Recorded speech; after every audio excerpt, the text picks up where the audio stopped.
Jean-Frédéric Poisson, bonjour. Bonjour. Et bienvenue et merci pour cette fidélité puisque je pense que vous n'avez pas manqué une édition de Salle OCE depuis au moins 3 ans. Eh ben, ça doit être ça, oui. Et comme vous en faites plusieurs fois par an, parfois en plus, je viens à chaque fois avec plaisir. C'est ça, et puis que ce soit en débat ou que ce soit simplement pour une interview, vous êtes toujours présent. C'est votre fonction aussi, puisque vous êtes secrétaire national de l'UMP en charge du travail et de l'emploi et que vous travaillez sur les sujets qui sont les nôtres. Et ce matin, on va parler avec Bernard Van Crenest dans un débat de la redynamisation de l'emploi.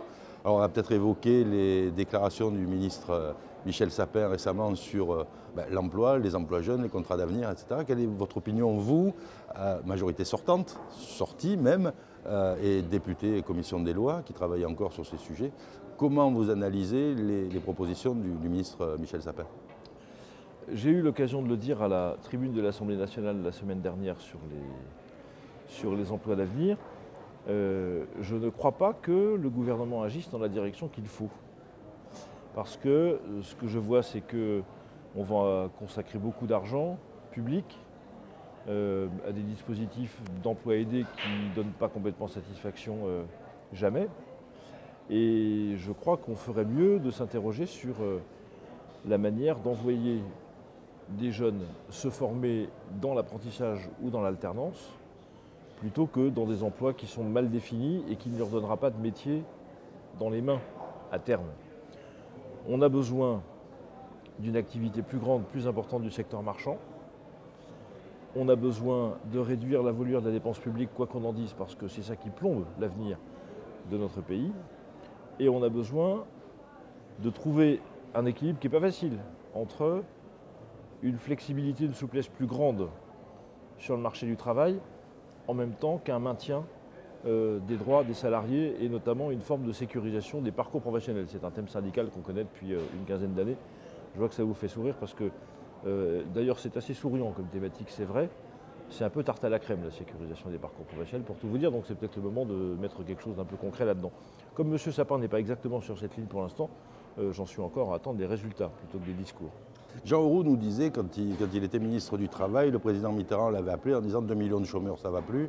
Aujourd'hui, on a passé les 4 millions de chômeurs. On a l'impression que tout ce qui a été essayé a échoué et qu'on est dans un cycle où c'est un cercle vicieux, où plus d'emplois, déficit de toutes les caisses, sécurité sociale, retraite. Il faudrait 1 million d'emplois pour remettre l'équilibre des retraites avec une retraite à 60 ans.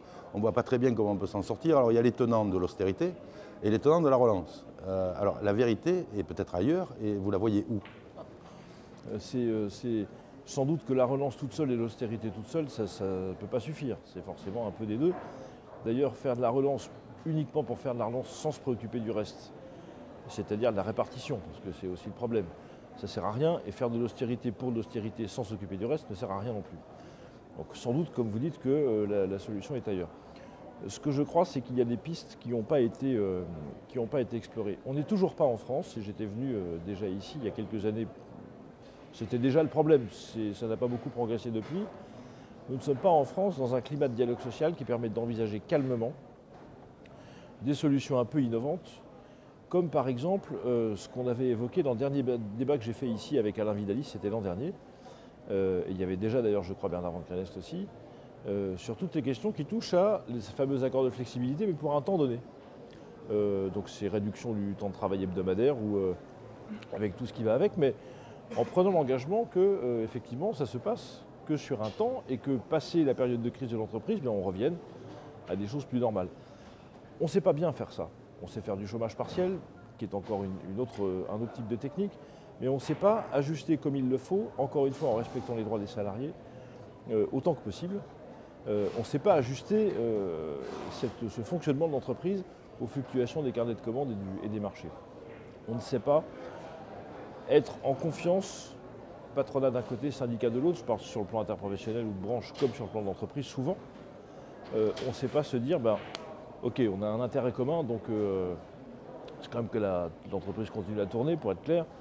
Donc on est dans une relation a priori de confiance. On n'est pas encore dans cette affaire-là, et je crois que beaucoup de choses passent par le dialogue social. Et c'est seulement un dialogue social équilibré et confiant qui permet d'envisager avec une forme de sérénité des solutions un peu innovantes sur le plan de l'organisation du travail et de ses répercussions dans le droit social. Mais on n'est pas encore dans cette situation, donc je crains qu'on soit encore pour longtemps avec quelques remèdes anciens. Alors, hier, j'ai entendu beaucoup de choses en ce qui concerne le dialogue social et certains disaient que si le dialogue social n'était pas un dialogue social de qualité, c'est qu'en fait, il avait échappé aux représentants des salariés, aux représentants du patronat et à l'État et qu'il avait été confié aux banquiers. Et qu'aujourd'hui, le problème venait des banques et que quand le problème du boulanger, c'est de faire du blé alors que c'est plus celui du meunier et plus du pain, on commence à avoir de gros soucis. Est-ce qu'il n'est pas là une piste qui pourrait peut-être aider à atténuer le pouvoir de l'argent et redonner un peu de pouvoir à ceux qui devraient l'avoir, effectivement? Ça dépend beaucoup de la situation des entreprises dont il s'agit. En définitive, il est clair que plus vous êtes en difficulté, plus votre trésorerie est tendue et plus votre interlocuteur financier a une prise sur les décisions qui sont devant vous. Plus vous êtes en bonne santé et finalement, plus vous pouvez vous tenir dans une certaine forme d'écart ou de distance vis-à-vis de ce que vous dit votre banquier. Donc ça touche beaucoup à la situation économique. Deuxièmement, les banquiers ne sont pas coupables de tout et ils interviennent dans un univers dans lequel les tensions qu'il peut y avoir entre les partenaires sociaux dans les entreprises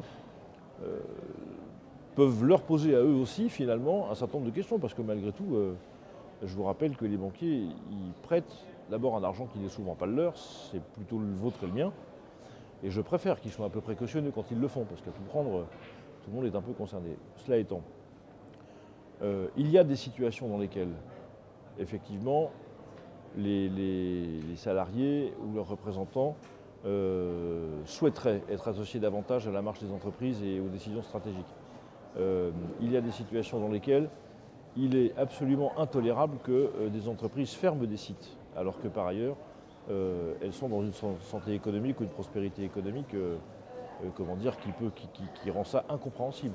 Je sais que mes collègues de Fralib sont en train de vous regarder à jamais. Ah, très bien. Écoutez, je les salue d'ailleurs et je les remercie également pour tout ce qu'ils font. Cela étant dit, pour autant, moi je suis favorable à ce que les salariés participent au conseil d'administration. Réfléchissons-y. Attention à l'idée de dire je participe au conseil d'administration, mais je n'ai aucune responsabilité, je ne partage pas la décision et je peux même éventuellement m'en désolidariser si voilà. Donc à ce droit-là correspond aussi l'émergence d'une responsabilité nouvelle, il faut savoir comment on la joue. Deuxièmement, sur la question des licenciements boursiers, enfin ce qu'on appelle licenciements boursiers, parce que toutes les entreprises ne sont pas cotées en bourse, même quand elles font des bénéfices.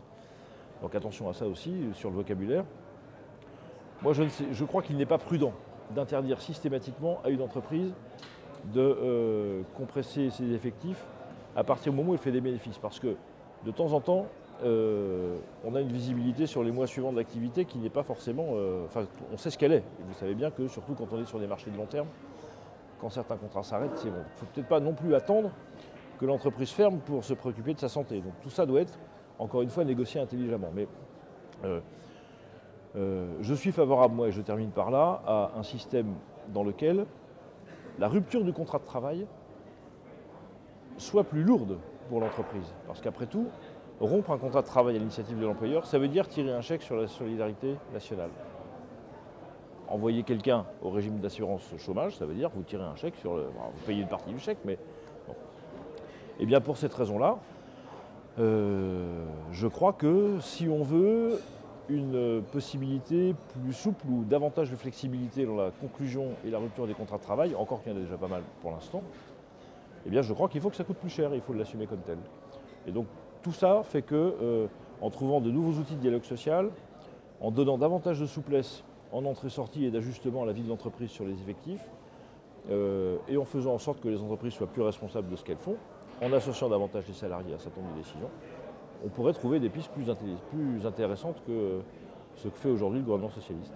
Alors pour conclure, parce qu'il nous reste 2 minutes, on avait, alors je sais que ça nécessiterait un peu plus, on avait entendu une grande idée du président Sarkozy en campagne, du candidat Sarkozy à l'époque, c'était la règle des 3 tiers, rémunération des actionnaires, investissement, redistribution aux salariés. Et puis ça fait pchit, comme aurait dit le président précédent. Qu'est-ce que cette idée n'a pas été reprise par le président Hollande? Pourquoi on a laissé tomber cette idée? Ah ben ça, il faudrait demander au Parti Socialiste, M. Lambert, je ne sais pas. Cette idée-là était assez... 2007 et 2012. Elle était assez simple. Ah ben, on l'a laissé tomber parce que ça ne peut pas se faire sans l'accord du patronat.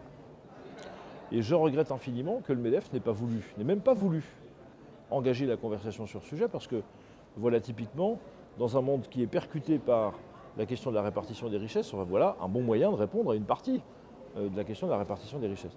Cette idée de 3 tiers, c'est une idée de principe, il ne faut pas la prendre comme telle. Tout le monde comprend bien qu'en fonction de l'histoire de l'entreprise, sa santé économique, son programme d'investissement, la compétition qu'elle vit sur les marchés, de temps en temps, il faut davantage mettre l'accent sur l'investissement.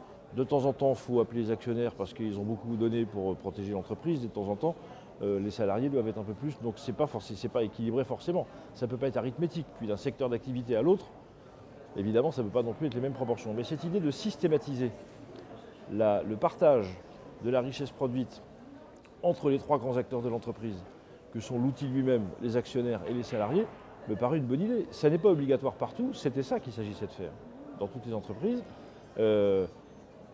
Il me paraît intéressant qu'on puisse réouvrir une négociation sur ce sujet, qu'on puisse réouvrir les discussions ou ouvrir les discussions parce que voilà, c'est un sujet à mon avis central et très intéressant, très important pour tous. On va garder ça comme conclusion, donc sujet à réouvrir. Merci Jean-Frédéric Poisson. Merci et retrouvons-nous sur le débat d'ici 20 minutes. À très vite. Avec plaisir. Merci.